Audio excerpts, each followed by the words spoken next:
Ladies and gentlemen, bore da, croeso cynnes i'r Institute for Government. Hello and welcome. And Rhun, diolch yn fawr am fod yma heddi, which means thank you very much for being here today, and apologies for my no doubt terrible accent, despite my great coaching from my Welsh colleague somewhere in the room. Yeah, my name's Akash Paun. I'm Programme Director for Devolution here at the IFG, and great pleasure to be welcoming to the IFG Rhun ap Iorwerth, leader of Plaid Cymru, member of the Senedd for Ynys Môn, also known as Anglesey, beautiful part of the world. And this event is part of a series of conversations we've been holding in the run-up to the elections taking place now in just over 2 months in both Scotland and Wales, where the people, in the case of Wales, will be heading to the polls to elect the 96 members of the newly expanded Senedd, the Welsh Parliament, the 7th election since devolution commenced over a quarter of a century ago now. And I think it's clear to say that the Senedd of today is a very different creature, actually, to the National Assembly as it then was, that was created under Tony Blair in 1999, and its powers, its capacity, its ambitions, I would say, as well as now its actual size in terms of membership. Devolution's advanced a long way, I think it's clear to say, but we're going to be having a conversation about where you might like to see it go next. So a lot has changed. One thing that hasn't changed yet is that the post of First Minister throughout the 27 years of devolution has always been held by the leader of Welsh Labour. There have been coalitions, including between Labour and Plaid, been minority governments, cooperation agreements, but Labour has always held that top job. And, well, possibly, hopefully, from your perspective, that might just be about to change. I mean, the opinion polls show a pretty tight race between Plaid Cymru, the party that you lead, Rhun, and Reform UK, actually, as expected to be the two largest parties. And we therefore do expect for the first time to see a change in that top job away from Labour. So if we were to see a Plaid-led administration for the first time, well, what would happen next? How would Plaid govern differently? We know a little bit more about that. Even as of yesterday, people may have seen this publication of Rhun's plan for the first 100 days. Look forward to hearing more about that. And more broadly, what is the Plaid vision for the future of Wales? So, big set of questions, really looking forward to hearing about all of that. The plan is simple. We're going to have a speech from Rhun for 20 minutes or so, I think. We'll then have a bit of a conversation before opening out to the audience in the room and online, and great to see some questions already coming in from the online audience. So that's all from me. Rhun, welcome again. Over to you. Thank you. Thank you.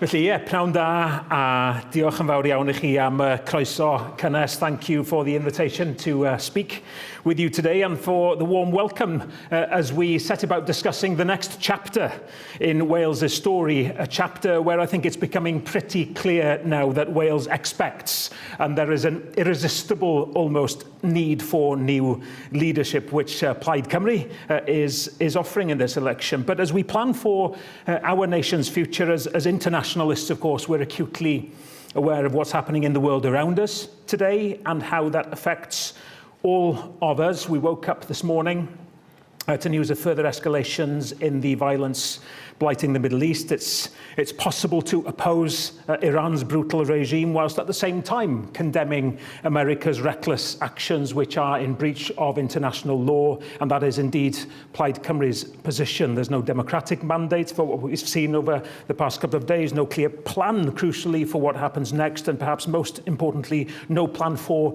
peace, risking a tragic repeat of history in which thousands of innocent civilian lives could be lost. So I'd urge the Prime Minister to think very, very carefully about what his next steps will be, and whatever they will be, they must have the express support of Parliament as a bare minimum.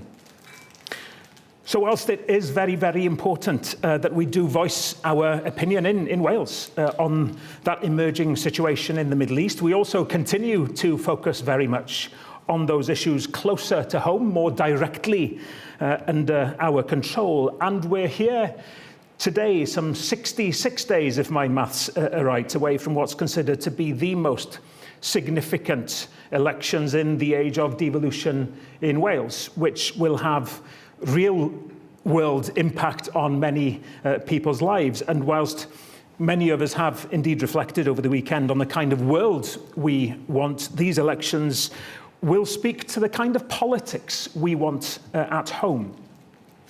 Now, whenever I visit London, there seems to be a new scandal engulfing the UK establishment, which has been and continues to fill the column inches of journalists who are here today. But whilst we may find a centre of gravity of our politics in the UK just a stone's throw away from here, I implore and invite all of you to look west at the seismic democratic shift which is afoot in Wales.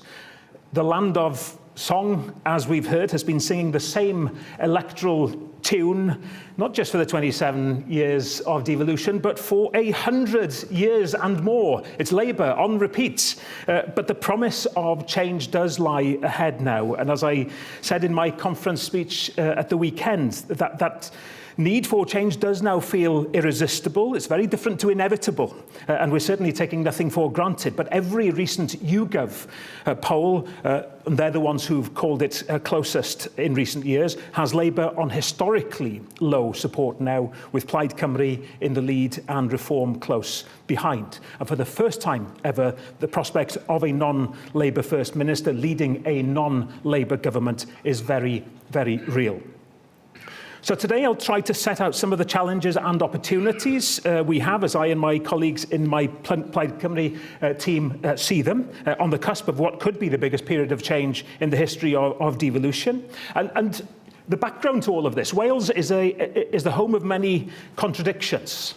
An ancient land, but a still very young democracy, a nation still living with areas of deep deprivation, despite the abundance of natural wealth that once lay literally beneath those communities, the result of ill-fitting economic policy developed by other politicians in other places. A land of stunning beauty, marred by the ugly scars of an industrial legacy as coal tips continue to bare their teeth over the towns and villages of our valleys. A land vocal in creativity and in culture, but whose voice as a nation has so often felt silenced. And these inconsistencies have always sat very awkwardly with me. They make me restless, they make me impatient when I think about Wales's future, what it could be and what I think it should be. Now, when I entered politics some 13 years ago now, nearly a third of Welsh children were living in poverty. Welsh pupils were ranked in the bottom half of the PISA table. In literacy, arithmetic and science, we had among the highest rates of preventable deaths in the whole of Europe. And that's, those statistics then should have been enough motivation for action. But little has changed since. Governments over those years can claim small wins, of course. And I'm not a politician who disagrees with a policy simply based on who came up with it.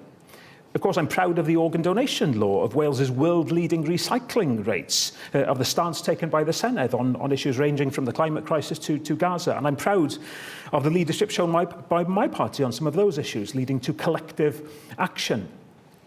But fundamental obstacles to progress, fundamental obstacles to prosperity remain stubbornly in place.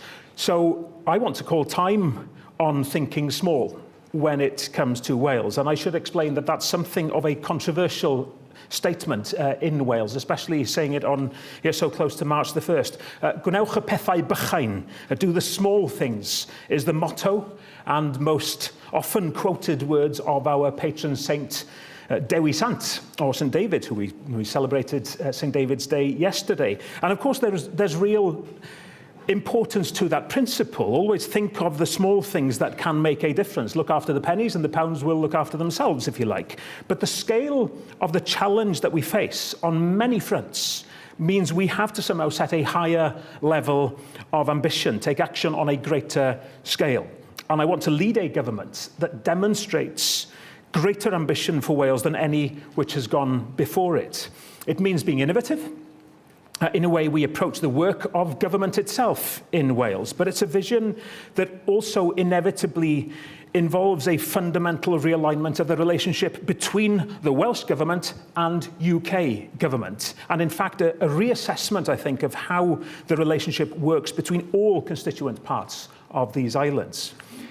I've always believed in independence. I always will. It's the normal state for any nation. But I also believe very firmly that independence works through collaboration and cooperation and recognizing interdependence. I'm no separatist or isolationist. But independence comes as part of a journey on which I'm eager to show leadership and bring people with me. But ultimately, it's a journey I want to embark on in line with the will of the people of Wales, whilst trying all the time to influence the level of confidence that people have in the potential of our nation and our ability to overcome our challenges. But the next stage of that journey, one for which there will be, I think, the clearest of mandates if a Plaid Cymru government is elected in a few weeks' time, is to secure equality for Wales in this unequal union.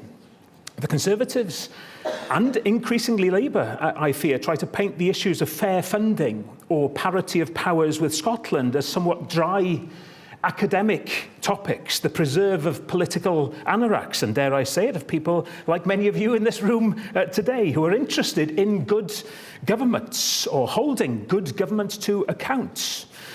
You're obsessed with the Constitution. You concentrate on bread and butter issues. Other parties will shout at us. But of course, that is exactly what we are doing. These are bread and butter issues. And rather than view matters of powers, of competence, the Constitution as a means to an end, more social justice, greater levels of economic prosperity, a stronger democracy, unionist parties look at these fundamental matters through the lens of the abstract and the academic. They'll talk about process, not outcomes, the impact on people's lives. Now tell me who the real constitutional obsessives are. For Plaid Cymru, fair funding, parity of powers with Scotland are what will enable us to pursue those big ideas to bring about a fundamental reversal of Wales's fortunes. Yes, a Plaid Cymru government will implement radical policies. A minimum 20 hours a week of free childcare from 9 months to 4 years, worth tens of thousands of pounds for families in the first few years of their son or daughter's life.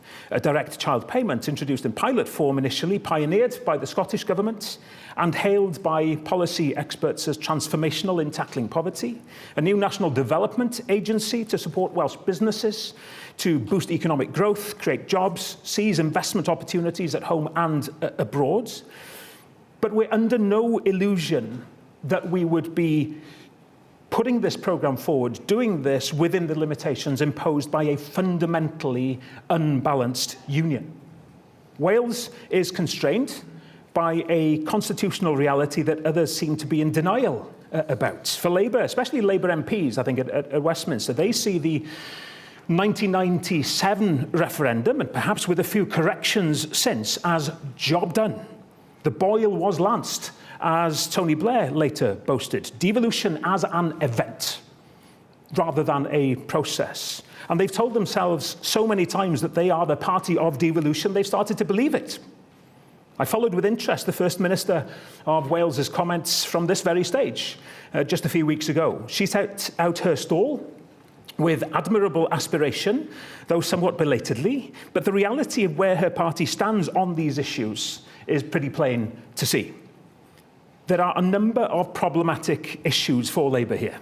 Firstly, they've been talking about Barnett reform since the days of Carwyn Jones as First Minister, yet nothing meaningful has come of it. Secondly, when Keir Starmer says no to pretty much any reasonable request, and it has been no on pretty much everything to date, what's the First Minister's plan B? She claims to have more influence over the Prime Minister than I or anyone else outside Labour could have. But what is her leverage? The throwback at me in the weekly session of First Minister's questions very often is that the current First Minister can pick up the phone to number 10 in a way I can only dream of doing. It's deeply undemocratic and deeply disrespectful, not to me, but to the people of Wales. It demonstrates that some still believe the so-called respect agenda between the UK government and devolved governments can only exist if the Prime Minister and the First Minister belong to the same party. But even if it were true that Wales's First Minister has a hotline to Downing Street, there's little evidence that she gets past the switchboard. Take the agonising recent example of the devolution of policing. The First Minister stood on this stage pledging her party's apparent enthusiasm for it, only for the Home Secretary to directly contradict her comments a few days later. In fact, it was a pretty gruesome slapping down of Labour's leader in Wales in response to a question from our Westminster leader, Liz Saville-Roberts, who's here today. A resetting of the relationship between Wales and Westminster is long overdue. So where the First Minister has tried to bring some nuance, flying the odd kite to try to make a headline, I'm sure I'll be seen as something of a nuisance in a way the current First Minister isn't. But that's because I promise to be very, very focused on standing up for Wales, which is what we need in a First Minister for Wales. I want it to be a constructive relationship with the Prime Minister. And I make no apologies for making it clear to Keir Starmer in meeting after meeting that my loyalty and that of my ministers would be to the people of Wales and that we won't be backing down from the challenge. My next move will be to be transparent about the roadblocks UK government is laying down and publicly and robustly holding the Prime Minister to account for that. On the devolution of justice and policing, the devolution of welfare, of broadcasting, large energy projects, control over the Crown estates, a fair funding formula, consequentials from rail projects, staggeringly designated as England and Wales without a single metre of track set to be built on the other side of Offa's Dyke, HS2 being the best known, but add to that Northern Powerhouse Rail, Oxford to Cambridge Rail. And the public anger at that injustice suggests that I'm certainly not alone in wanting to do something about these contradictions that I spoke of earlier. Now, next Sunday, we mark International Women's Day. Deeds, not words. That was the mantra of the suffragettes, a mantra seemingly lost on the current UK government. This should go without saying. But in an age of MAGA misinformation, the greed-fueled depravity of Grok, and the Orwellian echoes of a board of peace featuring Vladimir Putin, say it we must. Politicians have a duty to fulfill their promises, because when we don't, we erode public trust and drive people into the arms of apathy, or worse.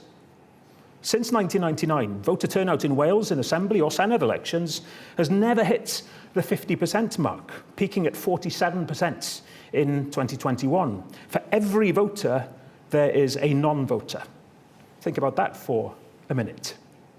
From the young zeal of the Welsh language movement to the blazing heat of the miners' strike, to the loud and proud Welshness of Cool Cymru in the late 1990s, the people of Wales have marched from one burning passion to the next. But as austerity took hold, as Brexit and all its bitter disappointments were laid bare, and as COVID brought panic and pain, it came to feel as if politics was left out in the cold. But I know that that passion can be reignited. We saw its first flicker in the Caerphilly by-election last October, when Reform threw £100,000 worth of kitchen sink at the campaign. The people of the valleys stood firm. They said no to division, no to disinformation, no to disrespecting those fleeing war who now call Wales home. In stark contrast, ours was a positive campaign, full of hope and heart. It was a pleasure to be a part of it. And that offered a taste of what can be replicated across Wales with Plaid Cymru at the helm. I want politics to make people feel empowered, not disillusioned. And to do that, we must begin with better government. I spent the weekend in Newport at the Plaid Cymru Spring Conference, where we published our detailed plan for the first 100 days in office. And in it, we set out a simple promise to the people of Wales: to lead a government that works hard every day to make your life better, doing so with principle and purpose. It's not presumption, but preparation. If we're asking people to put their trust in us, we have to show we would be ready to start repaying that trust immediately. And our vision is of a more confident, modern nation, where all its citizens are able to contribute towards our collective success. Underpinning our programme is a conviction that our government must be a better government. The people of Wales deserve no less. We'll make it clear in our first 100 days what our guiding principles will be, based on a one public service approach and built on core values. Firstly, a people-centred government. By this, we mean that we'll focus on the impact of our policies, legislation and actions on people. We'll ask the difficult questions and ensure that for everything we do, we can answer the following: what impact will that piece of work have on people's lives in Wales? Secondly, I want to lead an open and transparent government, sharing information and insights and highlighting opportunities and challenges to build confidence in our Welsh democracy. And finally, a Plaid Cymru government will be cooperative and collaborative.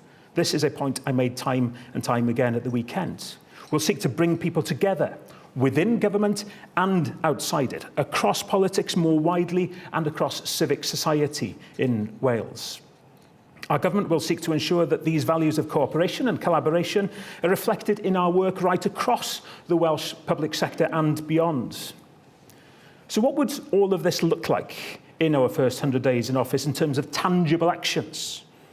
One, beginning the work of delivering a digitally enabled Welsh Cabinet Office to drive our priorities forward, including policy delivery and data specialists.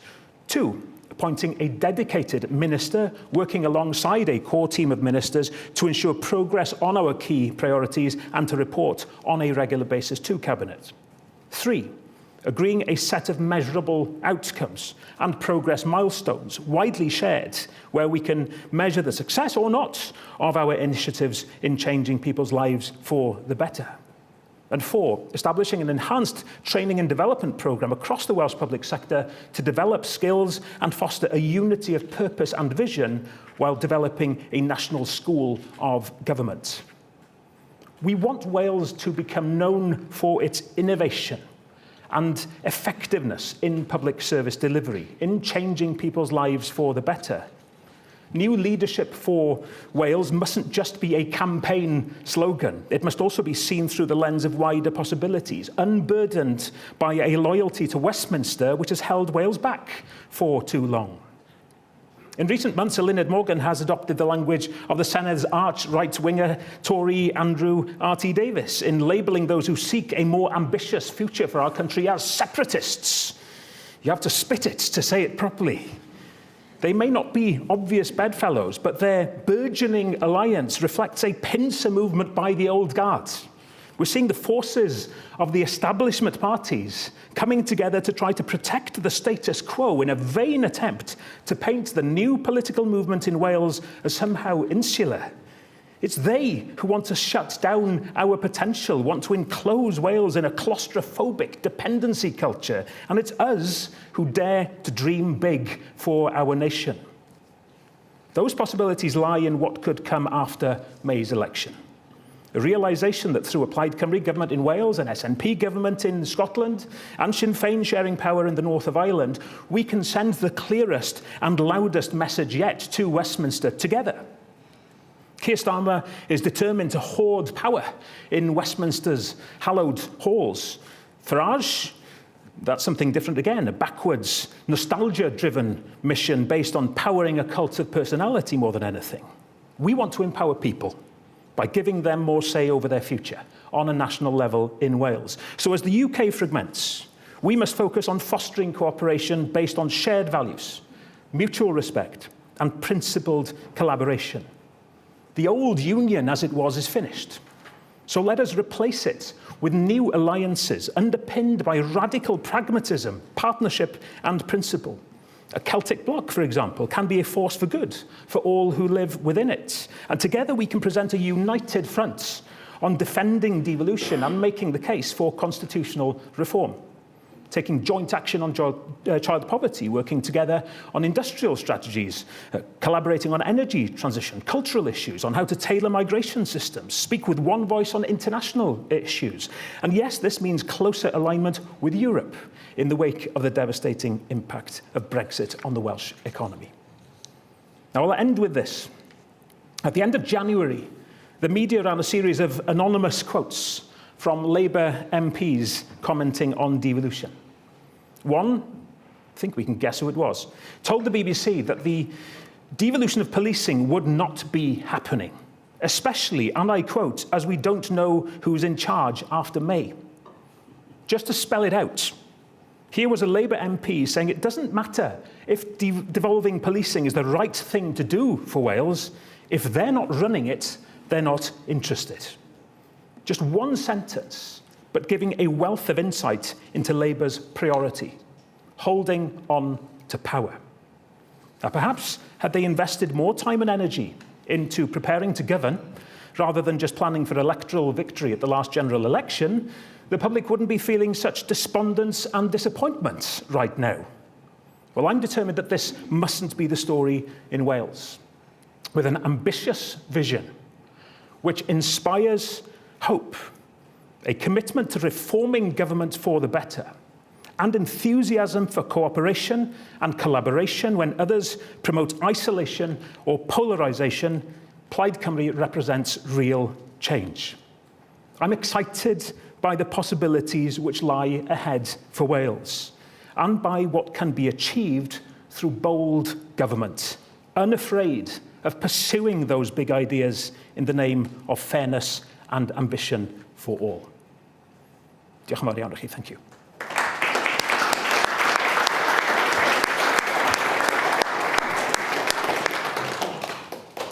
Well, thank you very much, Rhun. Lots to get our teeth into there. So as I said, I'll be coming to the room shortly, so do prepare your questions. But before that, just a couple of bits I wanted to pick up on. So, I mean, preparation for government, the central theme of what you've just been talking about, and the publication of the plan for the first 100 days illustrates that seriousness with which you're taking that question of how do you ensure you're ready to hit the ground running, I suppose. I mean, what are the lessons you've learnt from Labour here in that respect? Because, you know, we at the IFG, some of this is on public record, we were engaged with Labour before the election of 2024. They too seem to be taking that very seriously. There was a lot of thought put into that question of how are we gonna govern.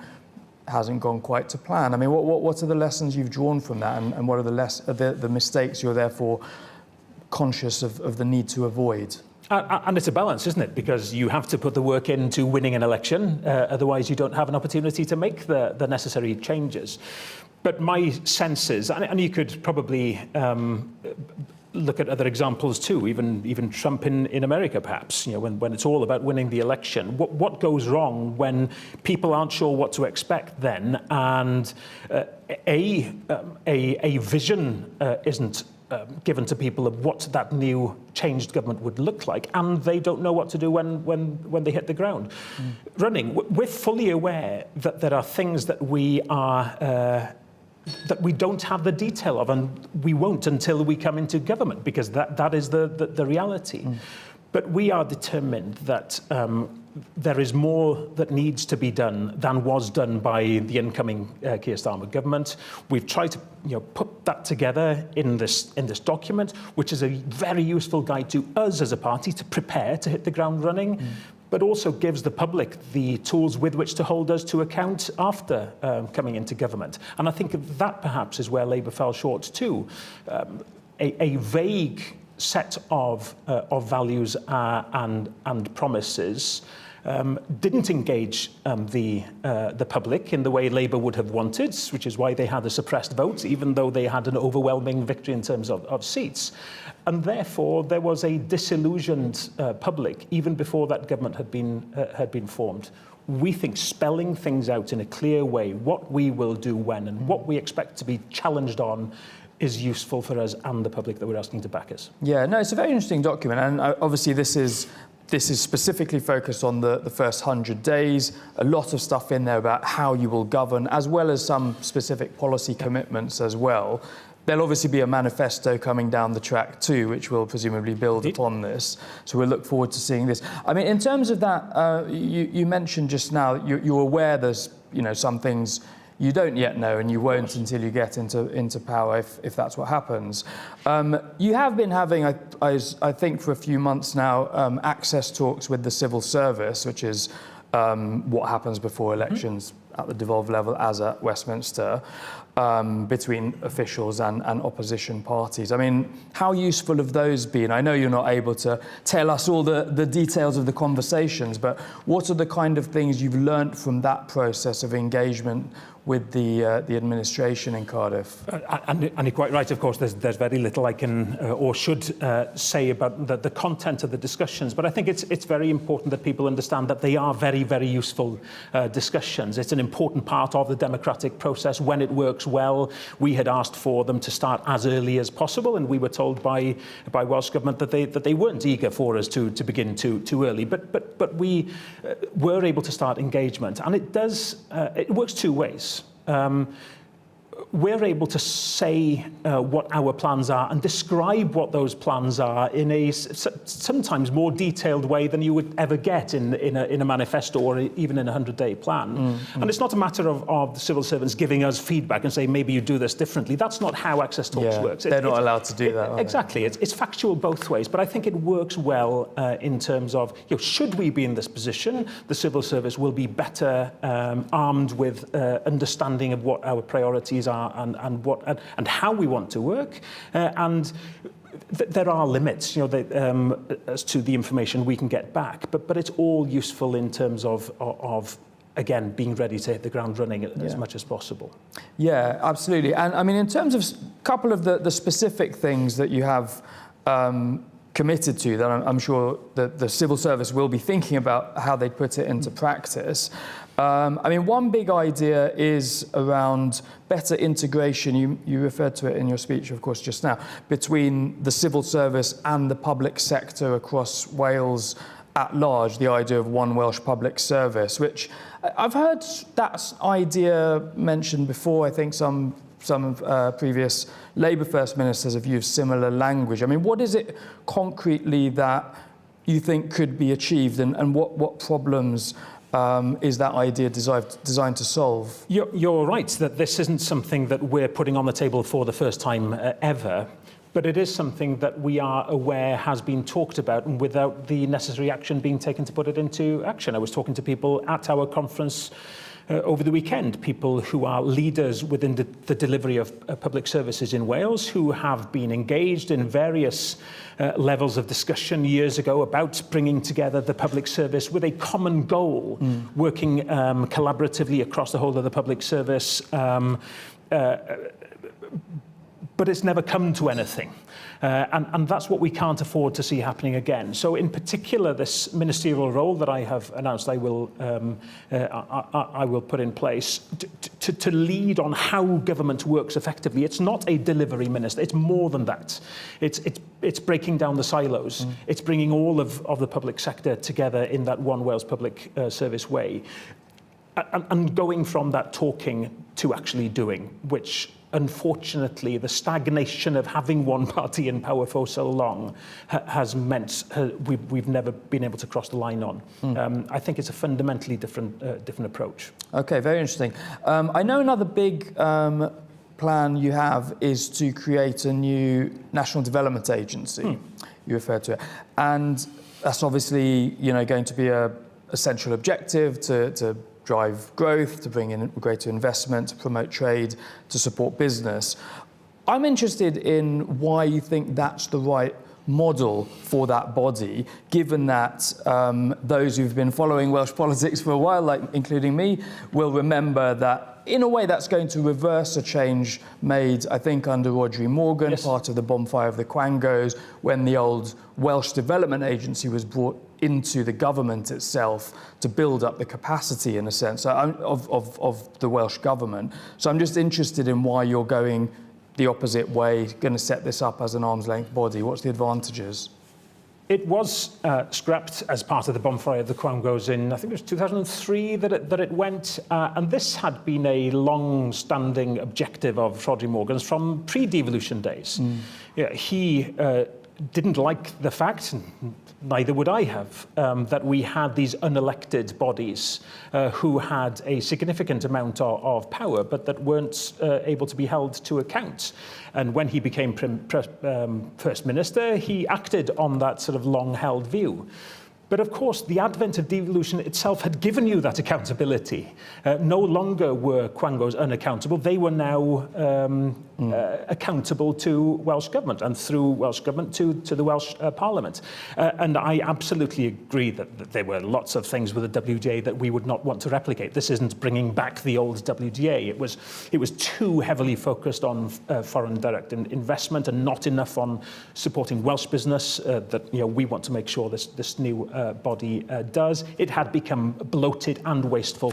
We're not about sort of WDA Mark II, but it is something that does give you more impetus, I think. And I think the stagnation that business feels in Wales, the stagnation we see in the economic figures, the statistics in Wales, is something that we have to take very, very seriously. And we see this as a way to bring new impetus and make it more fleet of foot, more nimble than having economic development within, deep within government could be. Mm-hmm. Okay, yeah, very interesting. Well, there's about a dozen other things I could ask you about, but I am conscious of the time. One more for me, actually, is on the funding issue. You talked about Barnett reform, the need for a new funding formula or funding system, I suppose, not necessarily just a formula. Yes. And I think it's interesting. I mean, this again is something, as you noted, that Welsh First Ministers have called for, and there hasn't been any change. I suppose the thing I'm quite interested in, I mean, you talked about the need for parity, or you made the case for parity with Scotland, on powers as well, which we may come back to, but on funding specifically. And on that, I mean, it's true to say Scotland does get more funding per head through the Barnett formula than Wales.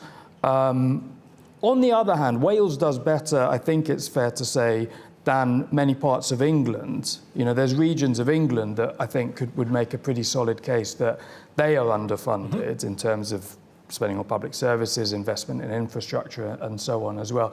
So if you wanted there to be a kind of review of this or a new needs-based system, is that something that is just about Wales versus Scotland, or really should there be thinking about how do we distribute funds across the whole UK, which might not necessarily lead to Wales getting more funding. It might be about allocation to the East Midlands or Yorkshire and so on. It's a question that I'm asked often, and I give a lot of thought to. One, saying that Wales should get more, in my mind, in no way touches on and therefore somewhere else could get less. It's not about saying there should be a fund that goes to regions of England and to Scotland and Wales, and that cake should be shared out in a different way. That's not how the Treasury should view the way regions and nations are funded. You have to look at the case according to need.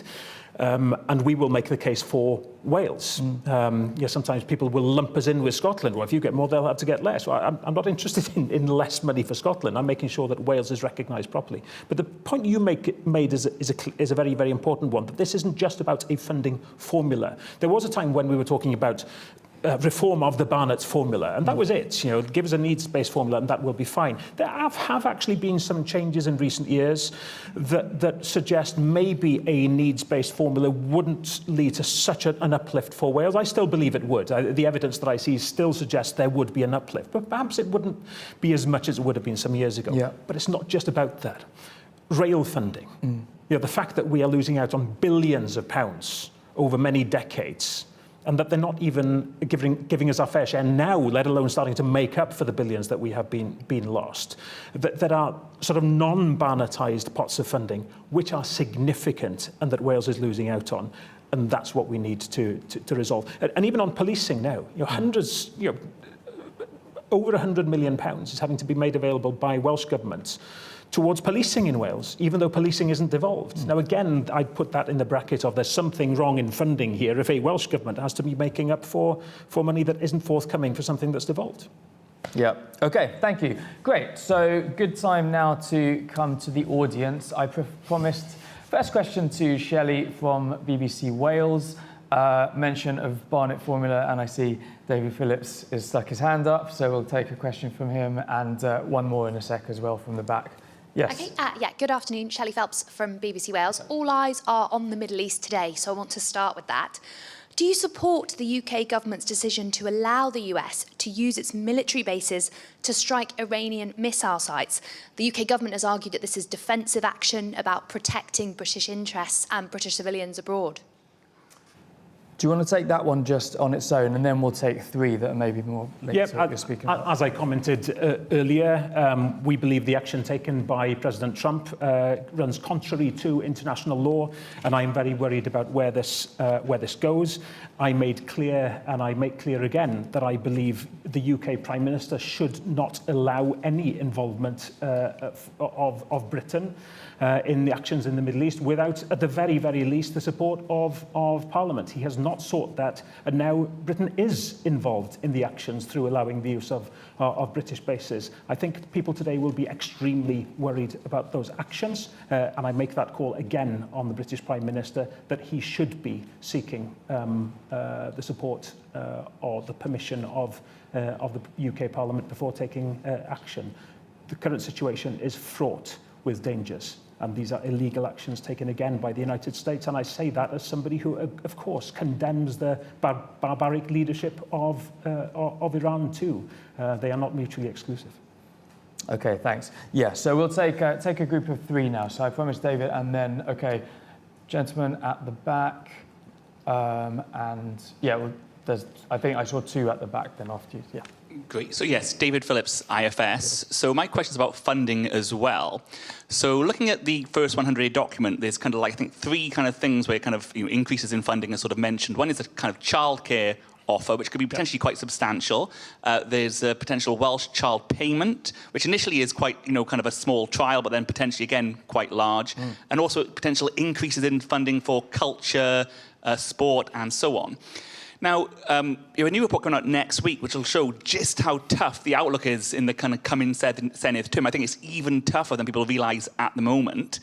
How are you going to pay for those measures and pay for the pressures on NHS, schools, councils, and so on at the same time? Are you looking at tax rises as well as looking at kind of changes to spending on other areas?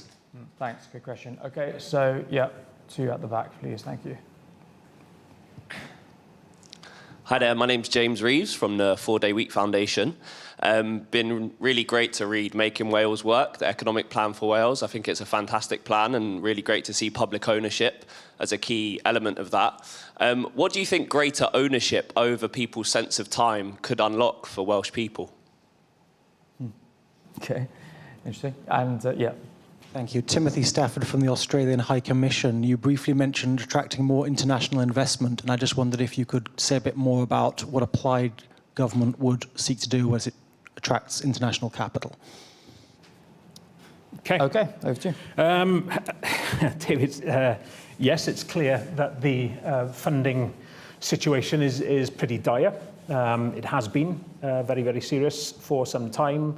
Work by the Wales Governance Centre last summer again highlighted just how serious the situation is, and work has been done previously by the IFS, and looking forward to the work coming out next week. The truth is that, yes, we're very, very aware, and in putting forward not so much the 100-day plan, but the manifesto or plans for government. Yes, we've had to make some tough decisions and not pursuing things that we would like to because of the tightness of the financial situation.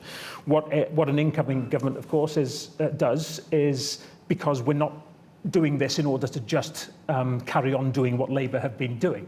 We're offering a different programme of government and a new set of priorities. The first year, of course, we take on a budget, and of course we ensured through a budget agreement for 2026-27 that we were putting the next government, hoping it's us, on the firmest foundations possible by giving a set of funding settlements for local government and the NHS, in particular, a firm footing to ease the pressure somewhat after May. But yes, it's a significant set of pressures.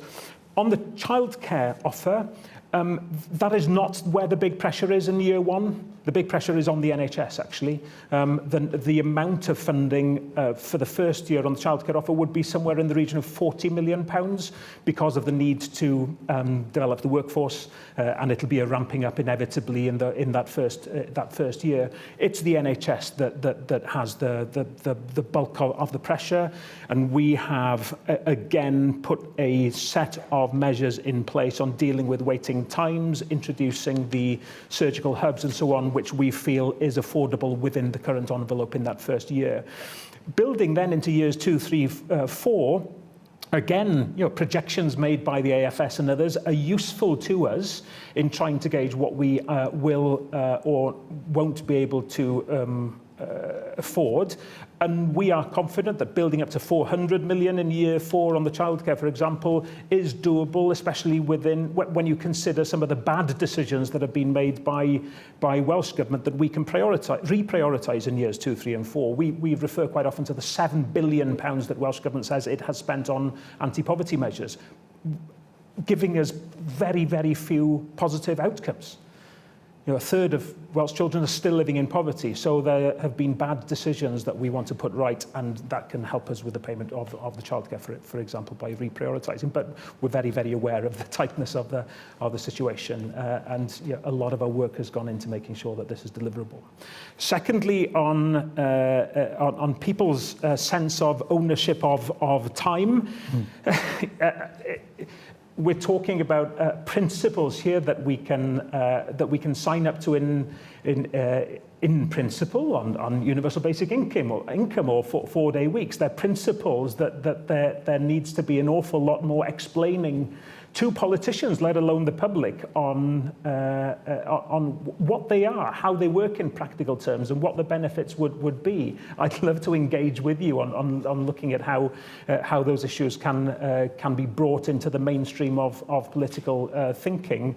But if we think of public ownership of time on one hand, the public ownership of everything else, I think that sense of us being in control of our destiny is something that's at the core of Plaid Cymru thinking, and that means ownership of business, control of our own natural resources, being able to prioritise in a way that works for us. So as a party very, very serious about our environmental obligations, how do we really push the limits of what we can generate in renewables at the same time as ensuring a just community transition so people feel ownership of what we're trying to do. So I hope that touches on the relevant things. And thank you for the question on international investment. I think Liz put it well in your speech on Saturday. We want to be the most international thinking government that Wales has ever had. I'm an internationalist. I am not an isolationist. I want Wales to become more confident, not only in what we do at home, but in our standing on the world stage. It was one of the founding principles of my party 100 years ago last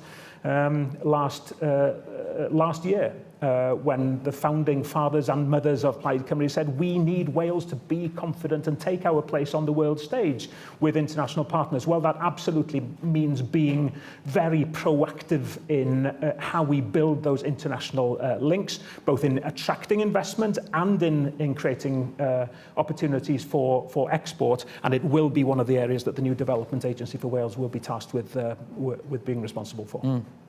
Great. Okay, thanks. I'll come back to the room. I haven't seen lots of hands anyway in a minute. And before that, some nice questions from the online audience. So one, you started talking about this just now already, actually, but it's the top-ranked question. Wales has a strong background and capabilities in manufacturing. What are the sectors you consider critical aeronautics, space or defence, for example, that you would aim to strengthen? So that's the first one. Second, this is a good IFG kind of question too. How will you take the civil service with you? One that is entrenched with working with one party and one way of doing things for the last 25 years. That's how the questioner, Anne Kay, puts the question. How can you excite them and persuade them to change? I mean, I think you're having these access talks and have views on them already. I mean, do you think that's going to be a challenge for them to adapt to a new party in charge? So that's probably the way I would frame that question. Third one, I feel obliged to put this to you because it says something nice about me, which is Akash's Welsh is better than the Prince of Wales. I doubt that, but does Rhun think that the ambition of 1 million Welsh speakers is achievable? How will you achieve that? So that one I'm sure you'll be keen to pick up. And then the follow-up I wanted to ask actually on David from IFS's question is about income tax specifically. I mean, you've obviously talked a lot about the case for parity with Scotland in terms of powers. So would you like to have, I mean, I'm assuming the answer is yes, but like the control that the Scottish government have over income tax, and would you use those powers if you had them to increase quite a lot of the, well, I mean, they've got a different structure, but overall it's a higher tax system, which would enable you maybe to meet some of those funding pressures we've talked about? Yeah, I'll start with that one because it's relatively straightforward. Yes, that's what we are asking for. We want the powers to be able to design a tax system that works for Wales, because whilst we do have some tax varying powers in Wales now, it's an incredibly blunt instrument and rather difficult to use. So give us the powers. How you use it, well, it depends what powers you are given, what we would be able to negotiate. If it's about having similar powers to Scotland, it's then finding what the thresholds are that would work for Wales, because it's not a matter of, it can't be decreasing the tax take. We're not in that position now. We're not a party that wants to reduce tax for its own sake. I would love to reduce the tax paid by people who can least afford to, and I would want to use the taxation system that we had in a nuanced way to relieve the pressure on people. But we also have the reality of having relatively fewer people in the higher taxed bands, so that there are limits to what you can do around that. It's about having the powers, and that's the key thing. Once you have the ability to be nuanced, then you can start finding out, okay, what would work? What would make sure that we have that adequate tax take? Whilst and implemented in a way that works for Wales, rather than try to square peg into a round hole devised for the southeast of England, effectively, which would never work for Wales. Okay. And then some of the other questions. Sectors. There are a number of sectors that are of particular interest to us. Renewables, green energy is a particularly important one in terms of its job creating potential. Offshore wind, particularly exciting. Hydrogen is one I have a keen interest in. Tidal and various other forms of marine energy. There is so much that we can do to make the most of our natural resources, one of the biggest tidal ranges in the world, and so on. That is why we want to have powers over the Crown Estate in Wales. Not just to have transferred to Wales what currently goes to the Treasury and to the royal family, but for us to have the motive to make the most of the resources that we have. We in Wales, if we had those powers, would be far more motivated to maximise our use of them than a England and Wales Crown Estate, for which the Welsh resource is a relatively smaller part. So renewables, there's so much that we can do to grow on an incredibly exciting advanced semiconductor sector and cybersecurity in the southeast of Wales. Very, very exciting sort of digital possibilities there. Very different elements around sort of agri-tech, for example, where we have real expertise that can create wealth in rural parts of Wales who've perhaps felt ignored when it comes to talking up our economic potential. And on a smaller scale, and again referring to what David said about spending on culture, we see the creative industries as being something that does a number of different things for Wales. One, I think it's a really important economic tool for us, but also it speaks to who we are as a nation. We have a reputation that we need to be monetizing internationally as well as at home. So, increasing gradually from an incredibly low base. It's devastatingly low base, the spend that goes on culture now. And it's not about massive spend, by the way. It's about gradually now starting to turn the corner of not investing in a major strength of ours. So, yeah, there are a number of areas that we can be. And aviation, clearly, with Airbus being so important, is another part of that. Yeah, and then there was a question about the civil service. Oh, yes, the civil service. And the Welsh language. It's sometimes suggested to me that somehow the civil service is going to be a big problem for us. I refuse to see it in that way. And I guess I understand why people put it in that way, because the civil service in Wales have been used to working with one party and they might find it difficult to work with another. The civil service will be the enablers and will be the facilitators of delivering what we want to do. And you use the word, exciting them. I really want us, and I think that first 100 days document is a part of that too. I want to get the civil service excited about doing something differently, and we want to get the best out of them. And when I talk about working collaboratively, I want the best of the civil service to contribute to what we want to achieve. So getting them to understand what the vision is really, really important. Yeah. Well, I know that back in 2007, when the SNP first came into power, there were some in the SNP who thought they were going to be walking into a unionist administration that would frustrate their ambitions, and it wasn't like that at all in practice, from what I've been told, and the civil service very quickly made clear that they're professionals, that's what they do, shift to serving a new set of political leaders. Okay, if we've got time, we'll take some more questions. Yes, okay, two people who've come from the room next door, those two, and then gentlemen in the front, and sorry everyone else, we'll probably be out of time at that point. Hi, I'm Shona with Energy UK, so the trade association for the entire energy sector.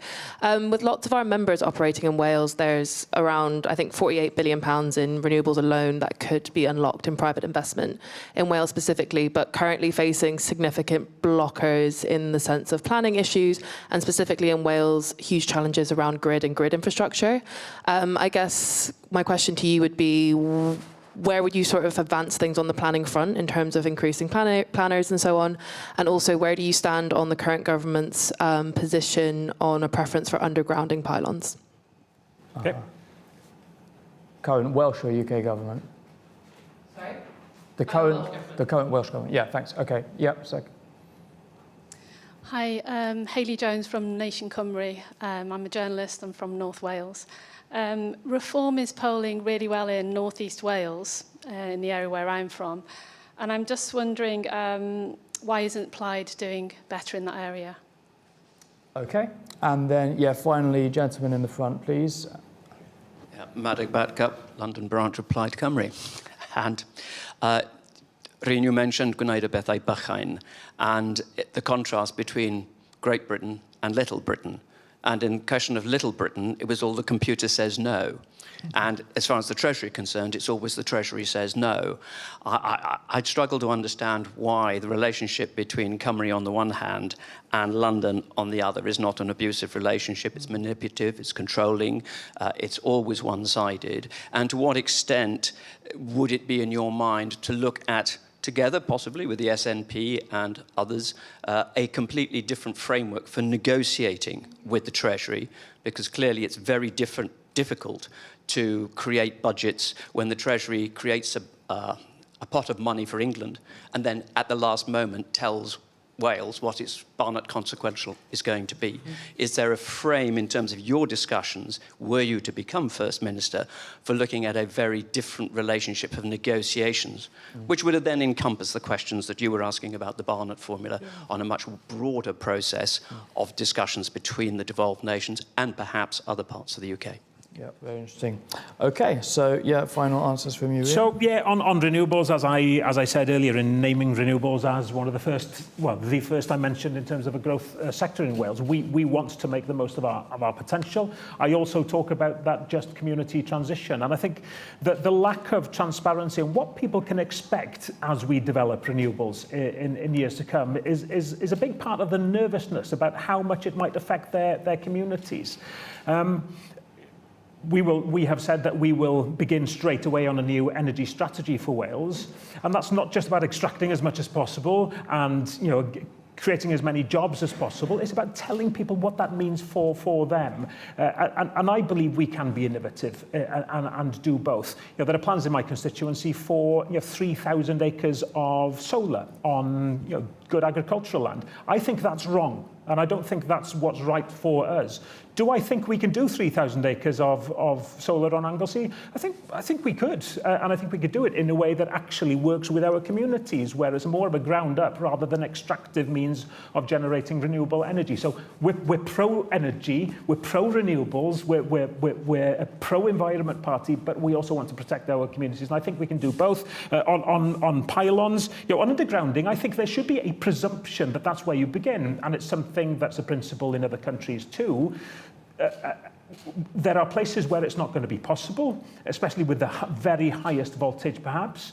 There are hybrid schemes which can work, I think. There's use of DC, which is cheaper for undergrounding than AC, for example. Again, it's being innovative and being honest with people what they can expect. And where you have to go overground with the lower voltage, high voltage ones, well, see if there are innovations in the technology for pylons and monopoles, wooden poles in some places even. So it's a matter of being honest about what we want to achieve and what we want to protect for our communities. And everybody I speak with in the large energy companies say, yeah, let's find a way forward that works for both of us, makes it commercially viable and makes it acceptable.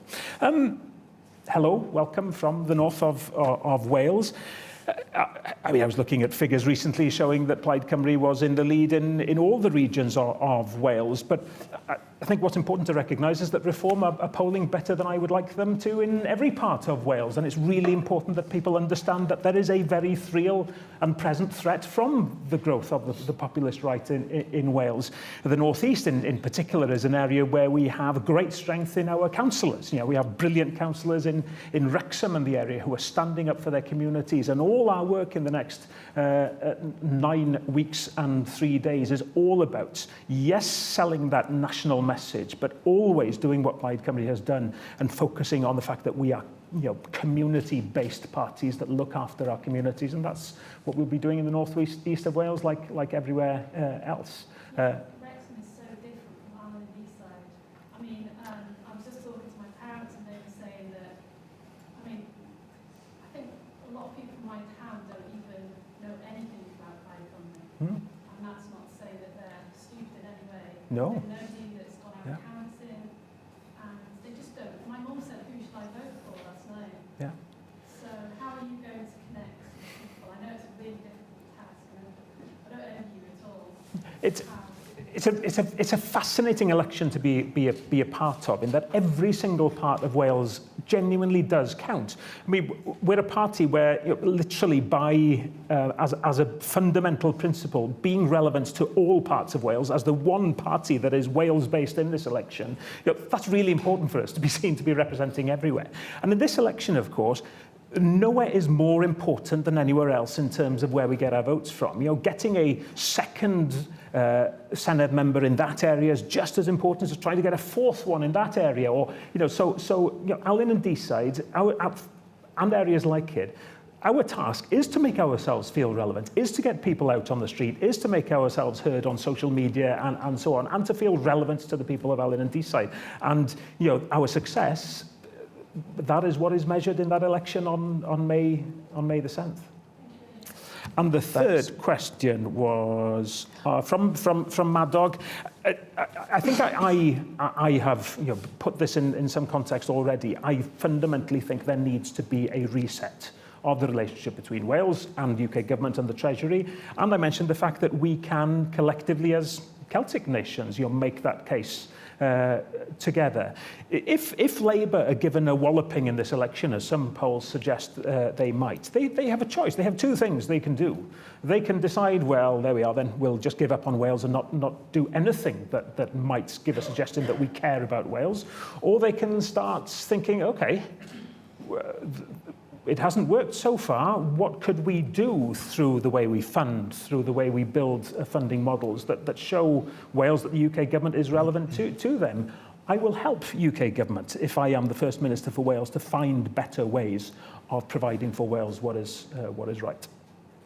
Brilliant, thanks very much. And I'm glad you mentioned that issue of the reset as it happened, reset of relationships with Westminster. As it happens, we're planning a short paper on that exact question. How could UK devolved relations be reset after May? So it'd be great to speak with you or members of your team about what that might look like. Good.